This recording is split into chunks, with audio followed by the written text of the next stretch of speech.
Pretty much every review I've seen of a glass mouse pad comes from someone who doesn't really use glass pads as their main surface for aiming. Because of this, I feel like a lot of those videos have a slight bias in favor of cloth mouse pads. Of course, at the end of the day, it's all personal preference, but for the last 3 years, I've pretty much only used glass mouse pads. So I have thousands of hours moving my mouse on glass only. Here are the biggest pros and cons I can think of using glass as your main surface. The first pro is that it's very, very consistent. A lot of people actually say that glass is inconsistent because it's slippery, and that is honestly kind of just a skill issue. The surface of a glass pad doesn't change the same way a cloth pad does. Over time, cloth pads will get slower because they get muddy as dirt builds up in them. Even when you clean them, they'll never be as fresh as they were on day one. For a glass pad, however, there's no way for dirt to get stuck in it. If you spill some liquid on it, you just wipe it down. As long as you don't just outright shatter the glass pad, it's pretty much the same exact experience from day one up to like day 1,000,000. A lot of people also count this as a con, but in my eyes, it's a pro.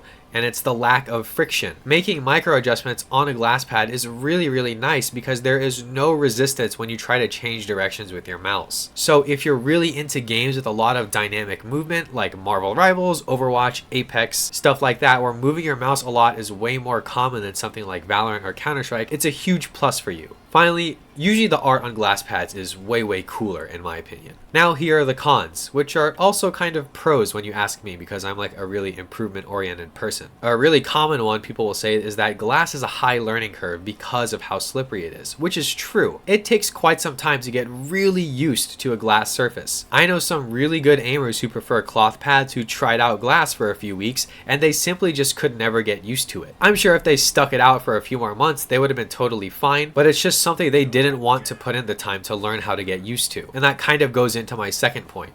Because glass is so slippery, because it has so little resistance, it really highlights your mistakes. If you have bad technique, you will know right away on glass because there's nowhere to hide. On cloth, since it's overall more slow than glass, it can sort of mask bad technique because the surface is inherently slower, so you might not know right away when you're doing something improperly. On glass, since it's way more sensitive, all your mistakes are going to be super highlighted. But again, for me, that's kind of a pro because if you're an improvement-oriented person, it's a really fun challenge to get good on a glass surface. And lastly, the price. Usually glass pads are pretty pricey in comparison to some cloth pads. They are definitely becoming more affordable as like they become more of a mainstream product, but pretty much right now it's really common for a glass pad to be over $100. But if you're serious about getting used to the surface and adapting to the skill curve, it's actually a pretty good investment because a glass pad never goes bad. You'll never have to replace it unless you want to try a different glass pad.